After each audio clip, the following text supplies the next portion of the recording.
ये पढ़ मत लेना बेटा। अब मैं आपसे पूछने वाली हूँ कुछ चीजें, ठीक है? बहुत ध्यान से सुनना, बीच बीच में I can ask from anyone. हम जा रहे हैं left to right in a period. For example हम जा रहे हैं लिथियम से लेके फ्लोरीन तक, क्योंकि नियॉन तक नहीं जाएंगे।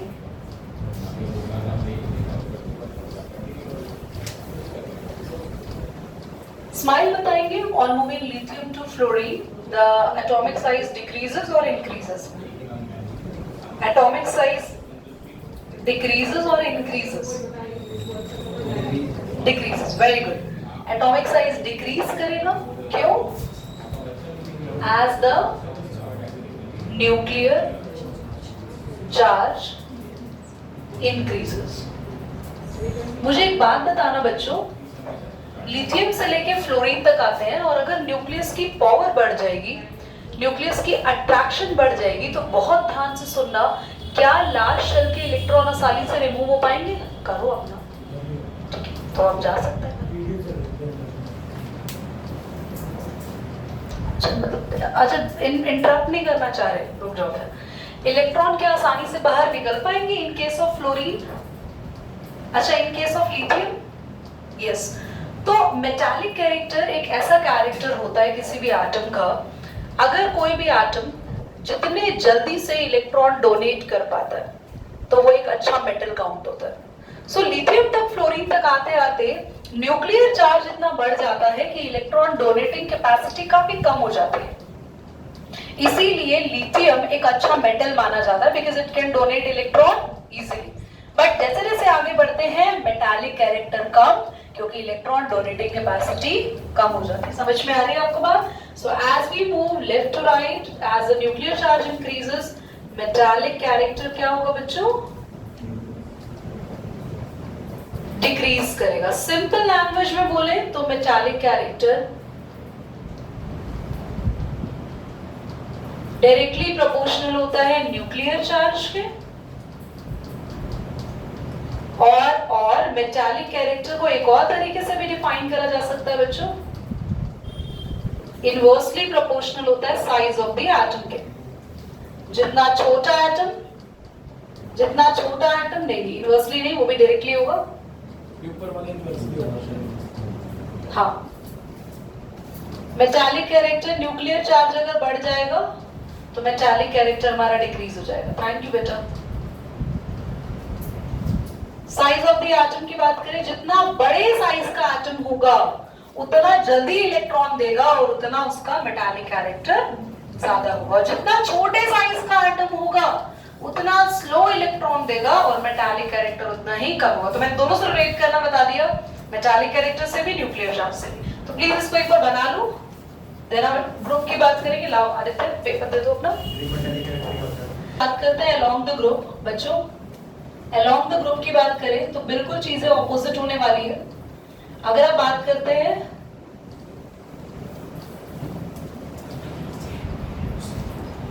जैसे डाउन द ग्रुप आएंगे, डाउन द ग्रुप आते हैं, साइज इंक्रीजेस, न्यूक्लियर चार्ज, जल्दी बोलो, न्यूक्लियर चार्ज क्या होगा?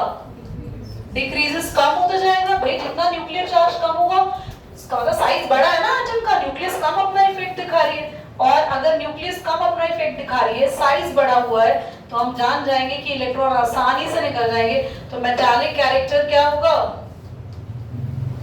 इंक्रीजेस। यानी कि ग्रुप में जितना नीचे आते जाओगे, नीचे वाला एलिमेंट एक स्ट्रॉन्ग मेटल होता जाएगा और टॉप मोस्ट वाला जो होगा वो वीक मेटल होगा या नॉन मेटालिक कैरेक्टर उसके अंदर देखने को मिलेगा। समझ में आ गया? नॉन मेटालिक कैरेक्टर मैंने नहीं लिखा है, उल्टा, अगर ग्रुप में मेटालिक कैरेक्टर बढ़ रहा है तो नॉन मेटालिक डिक्रीज होगा। पीरियड में मेटालिक कैरेक्टर हमने देखा कम हो रहा है तो नॉन मेटालिक कैरेक्टर इंक्रीज होगा। इसीलिए बच्चों अगर आप पूरे पीरियोडिक टेबल को देखो तो जैसे ही आप लेफ्ट टू राइट जाते हैं तो शुरू में मेटल्स होते हैं, यहाँ भी मेटल्स ही है, पर आगे जाते जाते मेटालिक कैरेक्टर कम हो रहा है तो यहाँ क्या हो जाते हैं? सारे नॉन मेटल्स। ठीक है? और नॉन मेटल कौन होता है? जो जितना इलेक्ट्रॉन को डोनेट नहीं करेंगे बल्कि लेंगे। उल्टा काम, वो क्या बनेंगे, नॉन मेटल बनेंगे। तो पीरियड में जैसे जैसे आगे गए थे तो पीरियड में साइज क्या हो रहा था, कम हो रहा था। साइज कम हो रहा था तो लास्ट वाले जो एटम्स है वो इलेक्ट्रॉन डोनेट की बदले क्या करेंगे, गेन करेंगे। सो वो अच्छे नॉन मेटल की तरह बिहेव करेंगे। Is it clear to everybody? चलो जल्दी से इसको नोट करो। केमिकल रिएक्टिविटी, और my question is from Hrithik. हम केमिकल रिएक्टिविटी पढ़ रहे हैं। Hrithik, group number 1, group number 2, अगर हम बात करें इन दोनों में से रिएक्टिव ग्रुप कौन होगा और क्यों? सेकंड होना चाहिए। ओके, हाँ जी Sanjana ji. 2 1 2 element reactive fast. I want to ask from everybody, hand raise करेंगे। जो हैंड रेज जिसका नहीं हुआ वो मुझसे पिटेगा, पक्का पिटेगा। ग्रुप नंबर 1 रिएक्टिव, कौन बच्चा कह रहा है कि ग्रुप नंबर 1 रिएक्टिव है? हैंड रेज करें। ऑटोमेटिकली मान लो सभी बच्चे ग्रुप 2 के लिए एग्री कर रहे हैं। How many of you are saying group 2 is reactive? Raise your hand straight, straight. अब भैया ग्रुप 2 ही तो बोला था तुमने। Smile group 1। सोबिया, सोबिया जल्दी, don't waste my time. Sobia जल्दी बोलो।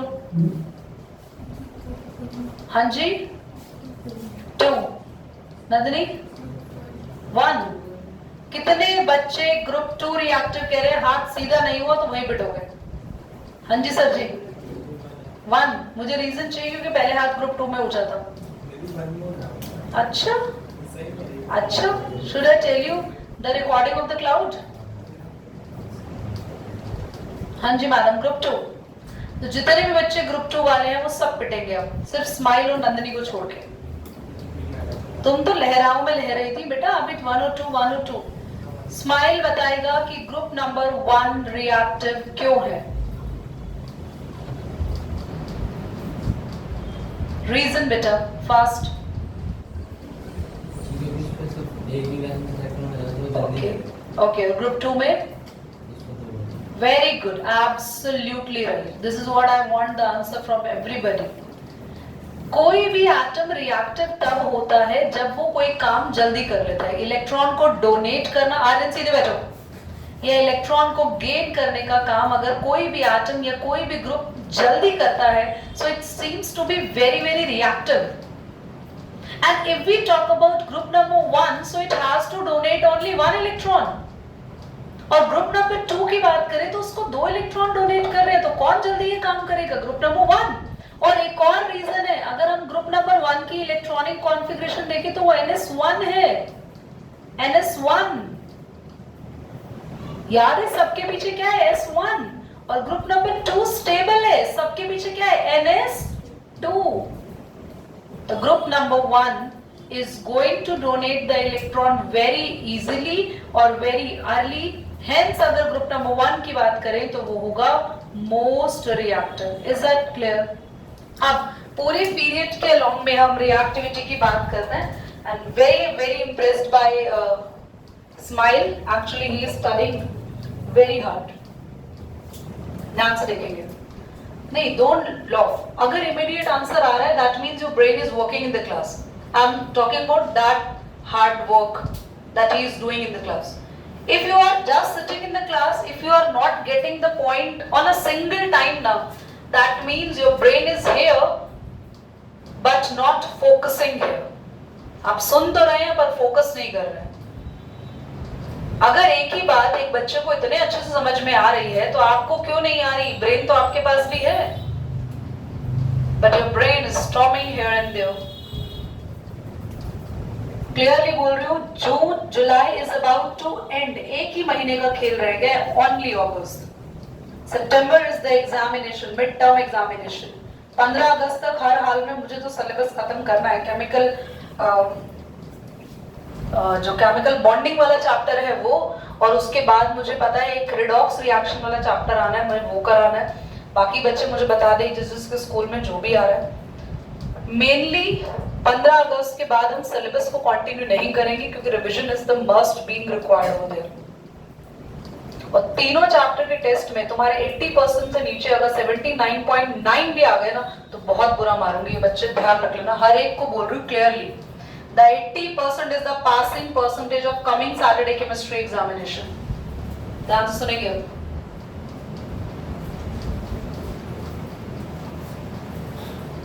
हमने क्या पढ़ा था प्रीवियस क्लास के अंदर? क्या पढ़ा था, जल्दी बोलो टॉपिक। इलेक्ट्रॉन गेन और इलेक्ट्रॉन डोनेटिंग की कुछ पढ़ी थी, इलेक्ट्रोनेगेटिविटी, उसी पर बेस्ड, उसी पर चीजें रिलेट कर रहे हैं। अगर हम बात करें lithium, beryllium, boron, carbon, nitrogen, oxygen, fluorine, सबसे पहले लिथियम की वैलेंस में 1 इलेक्ट्रॉन है, यहाँ 2, यहाँ 3, यहाँ 4, यहाँ 5, यहाँ 6, यहाँ 7। अगर हम बात करते हैं 1 से लेके 3 तक या 4 तक जाओ तो केमिकल रिएक्टिविटी बच्चों बहुत ध्यान से देखना, डिक्रीज करेगी। क्यों? क्योंकि केमिकल रिएक्टिविटी डिपेंड करती है वैलेंसी पे। ये हमारे क्या है, वैलेंस इलेक्ट्रॉन। अगर लिथियम के पास 1 इलेक्ट्रॉन है लास्ट शेल में तो उसकी वैलेंसी भी 1 हुई, इसकी वैलेंसी भी 2 हुई, इसकी वैलेंसी 3 हुई। बच्चों जैसे जैसे वैलेंसी बढ़ती है हमारी केमिकल रिएक्टिविटी याद रखना हमेशा कम होती है। क्यों? क्योंकि 1 से ज्यादा टाइम लगेगा 2 इलेक्ट्रॉन डोनेट करने में, 2 से ज्यादा टाइम लगेगा 3 इलेक्ट्रॉन डोनेट करने में। तो हेंस हमारी केमिकल रिएक्टिविटी धीरे धीरे क्या हो रही है, डिक्रीज हो रही है। ठीक है, इसको छोड़ देते हैं क्योंकि इसकी वैलेंसी 4 भी हो सकती है क्योंकि वो 4 इलेक्ट्रॉन डोनेट भी कर सकता है और वो 4 गेन भी कर सकता है। ये तो शेयरिंग में इन्वॉल्व होता है, आप सबको पता है ना, 9th क्लास में सीख कर आए। नाइट्रोजन की वैलेंसी बताएंगे अब क्या होगी, 5, चाटा पड़ेगा बहुत तेज। नाइट्रोजन के वैलेंस में 5 इलेक्ट्रॉन है, उसको कंप्लीट करने के लिए कितने इलेक्ट्रॉन की जरूरत है, 3। So what it do, donate the 5 electron और गेन द 3 इलेक्ट्रॉन। फिर वैलेंसी 5 कैसे हुई, क्या होगी वैलेंसी इसकी 3। व्हाट इज द -3 क्यों बोल रहे हैं, क्या हम यहाँ पे स्पेसिफिकली नंबर के साथ चार्ज लिख रहे हैं? What is the valency of oxygen? 2. Valency of fluorine?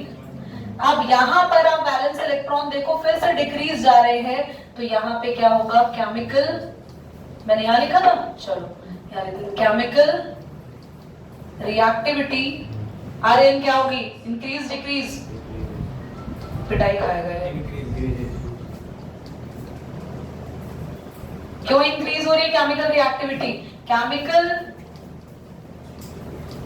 Reactivity सीधा इनवर्सली प्रोपोर्शनल है वैलेंसी के।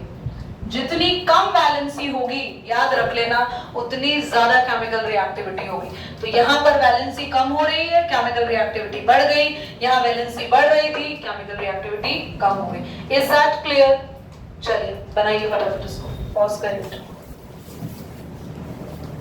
क्वेश्चन पूछा जा रहा है आपसे, which of the two has higher second ionization enthalpy, sodium और मैग्नीशियम? बताएं।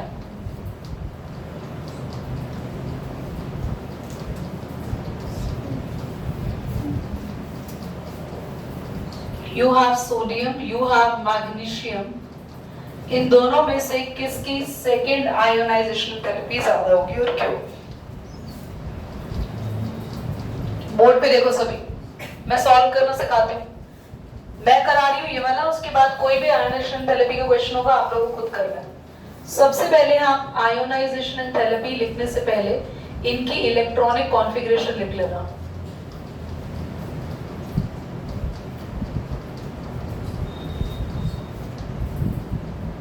सोडियम की बताओ जल्दी। 1s2 2s2 2p6 3s1 1s2 2s2 2p6 3s। Ionisation enthalpy 1 यानी पहला इलेक्ट्रॉन बाहर निकालने जा रहे हैं। यहां पहला इलेक्ट्रॉन बाहर निकलेगा 3s1 में से, यहां पहला इलेक्ट्रॉन बाहर निकलेगा 3s। कौन स्टेबल और फुलफिल्ड है जल्दी बोलो? मैग्नीशियम, क्योंकि s में 2 यानी भरा हुआ है ना, तो दैट मींस मैग्नीशियम की आयोनाइजेशन एंथैल्पी सोडियम से ज्यादा होगी। पर किसकी बात हो रही है?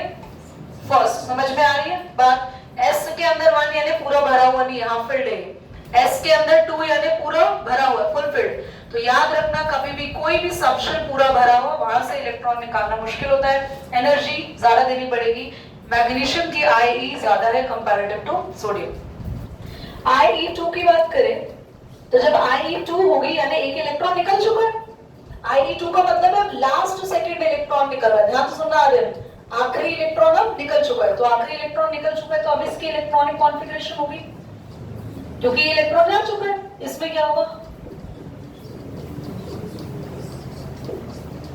अब मुझे बताओ 2p6 आ गया, p में 6 यानी पूरा फुलफिल भरा हुआ है सबशेल, s में 1 यानी कि पूरा फुलफिल।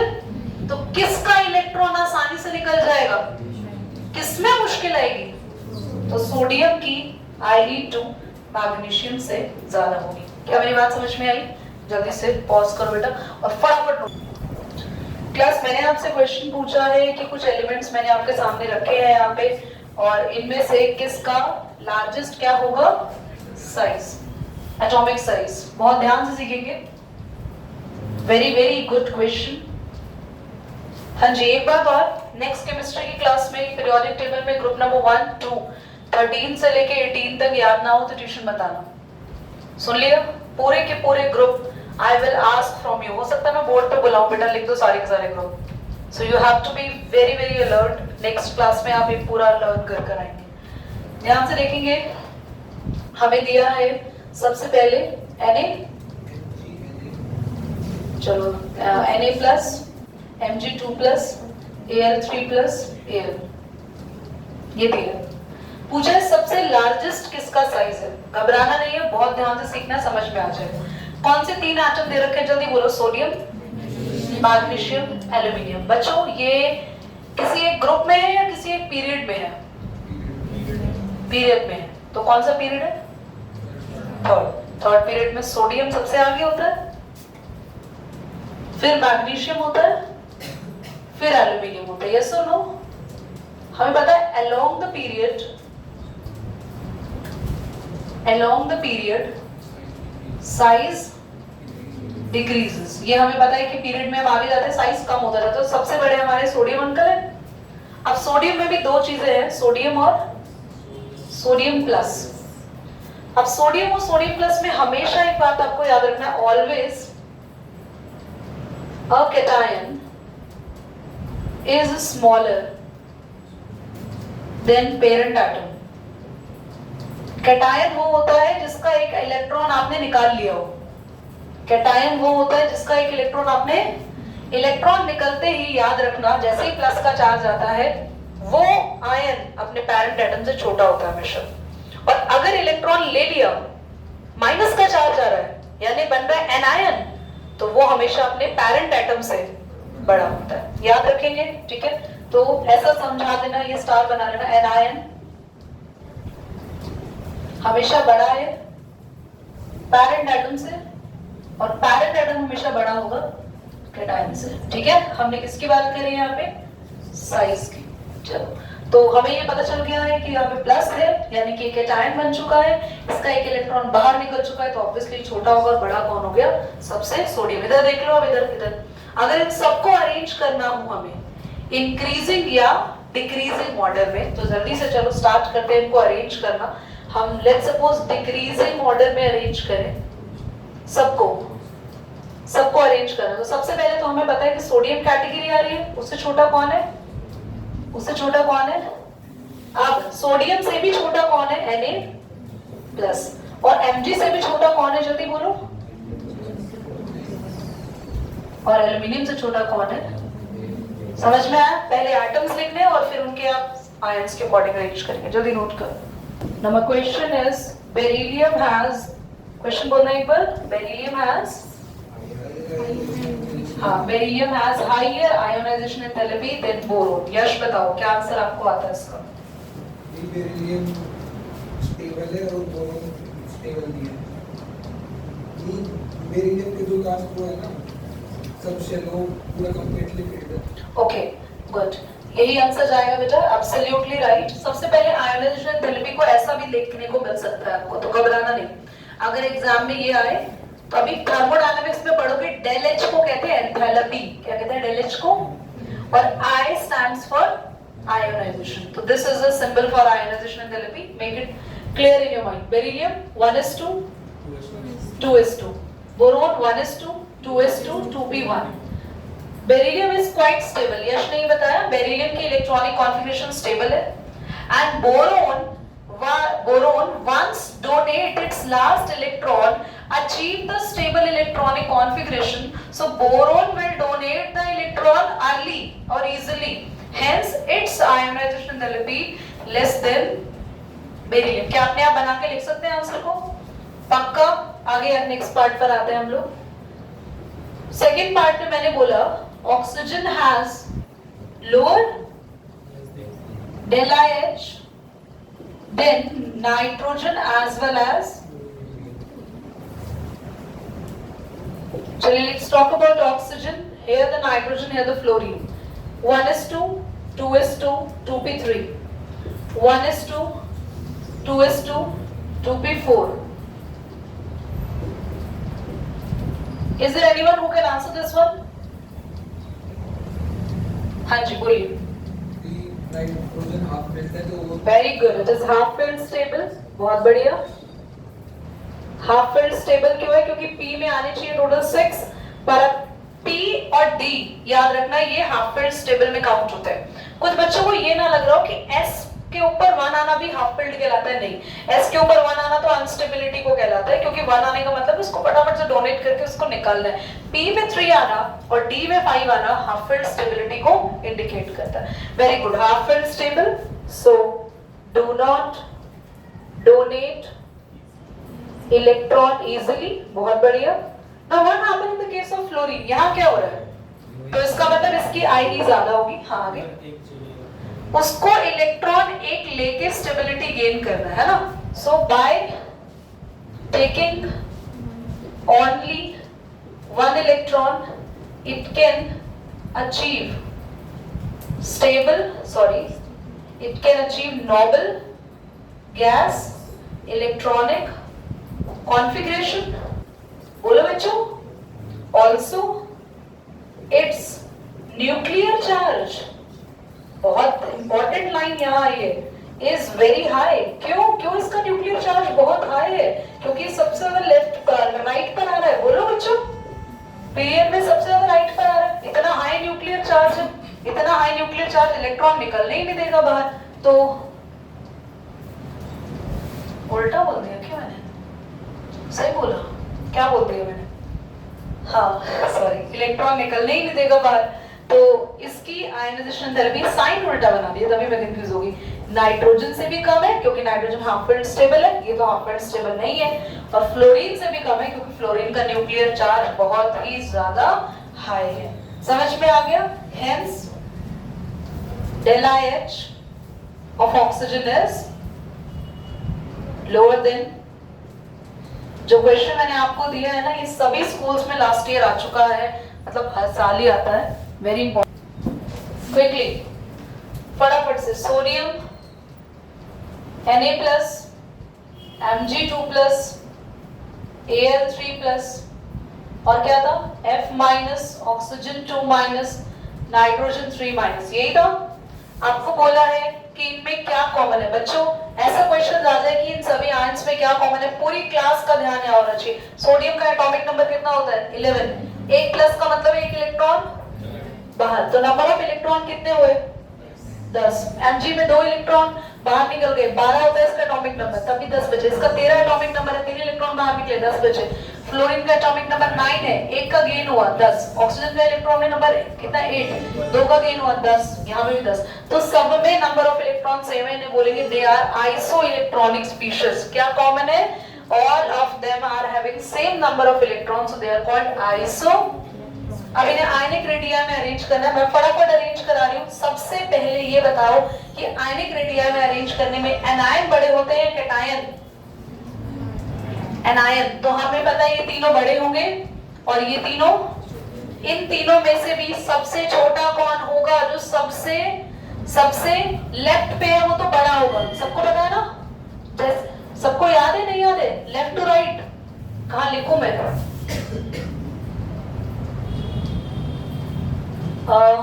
ये रहा, और फ्लोरीन, ऑक्सीजन, नाइट्रोजन ये हमारे पास पीछे जा रहे हैं, है ना? तो इनमें ये आपके एक मिनट, ये तो हमारे पीरियड नंबर 1 के एलिमेंट है और ये हमारे पीरियड नंबर 2 के एलिमेंट है। पीरियड नंबर 3 ये नीचे हो गया, ये तो वैसे भी बड़े हो गए इनसे, ये छोटे हैं। और ये इनमें से सबसे छोटा कौन होगा? जल्दी बोलो, सबसे छोटा इनमें से फ्लोरीन, क्योंकि सबसे राइट पे है ना? फ्लोरीन से छोटा। हमें इंक्रीजिंग ऑर्डर में अरेंज करना है, मैं भी डिक्रीजिंग करूं, तुम कभी घर पर उसको उल्टा लिख देना। इससे छोटा इनमें देखो, इनमें सबसे छोटा कौन होगा? सबसे छोटा, वेरी गुड, एल्यूमिनियम सबसे आखिरी में, फिर सोडियम। समझ आ रहा है? पर आप अपने इंक्रीजिंग ऑर्डर में ऐसे कर लेना। फिर इसमें चार्ज क्यों लगा रहे हैं? चार्ज क्यों लगा रहे हैं? क्योंकि क्वेश्चन में लगा हुआ है। तो फिर तो सारे इक्वल हो गए ना? नहीं, कैसे इक्वल हो गए? सारे सबके इलेक्ट्रॉन सेम होने सब इक्वल नहीं होता है, क्योंकि सब अपने पोजीशन के अकॉर्डिंग छोटे बड़े तो है। ये ग्रुप देखे बिना भी तो ये इनके चार्ज के साथ सिंपल अरेंज कर सकते हैं ना? ग्रुप देखे बिना अगर हम अरेंज करेंगे तो हम फंस जाएंगे ना। हम मतलब ग्रुप देखे बिना क्यों? चार्ज के हिसाब से कर सकते हो, you can do it like that also, ठीक है। बट आपको पता तो होना चाहिए ना कि एल्यूमिनियम सबसे छोटा आता है, उससे मैग्नीशियम बड़ा होता है, उसमें सोडियम सबसे बड़ा होता है, सबसे कॉर्नर पर होता है। ये पता होना चाहिए, क्योंकि चार्ज हर बार सही नहीं देगा। आपके पास चार्ज ना हो तो पता होना चाहिए ना। चलिए बेटा, आप यहीं पर ओवर करेंगे। मेरी टेस्ट है मेरा नेक्स्ट क्लास में, फटाफट से लिख के आप लोग क्लास ओवर करेंगे अब।